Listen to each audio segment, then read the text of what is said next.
Je siège sur une table de Même Frais en Mouvement à Magog, où il y a plusieurs partenaires avec des directions d'école, les CPE, les organismes communautaires. Joanne Lavallée, directrice des cuisines collectives Boucher-Double, Même Frais Magog. Les directrices d'école avaient un souci pour favoriser un lien d'échange facilitant avec les parents, rendre ça plus accessible l'école pour les parents.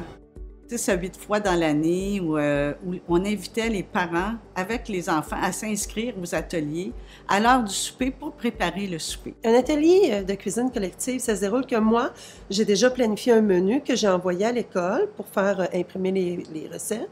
Et puis, je fais tous les achats requis aussitôt que j'ai le nombre de candidats qui vont être présents pour cuisiner. Chantal Lambert, animatrice cuisine collective Boucher-Double, Même Frais Magog. J'arrive le mardi soir à 5h30 avec mes achats et j'accueille les parents qui sont là avec les enfants. Puis, les recettes sont installées. Moi, je fais 2 tablées souvent. Une qui va faire le repas et l'entrée, l'autre qui va faire le dessert.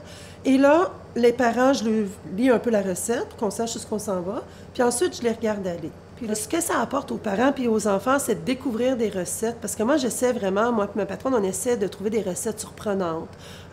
Alors souvent, les enfants veulent vraiment la recette, la refont chez eux, ça devient leur lunch.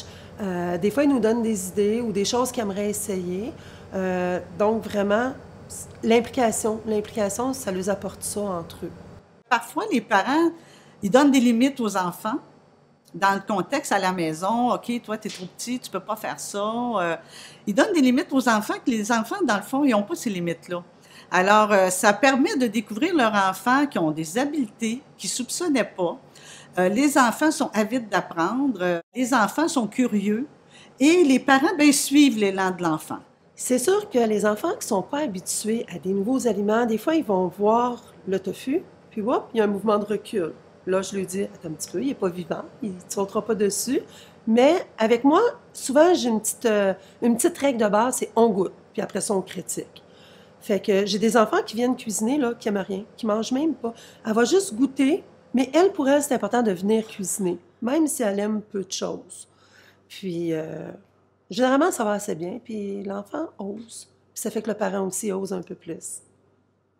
On a opté d'agir sur les enfants pour influencer les parents à faire des changements alimentaires.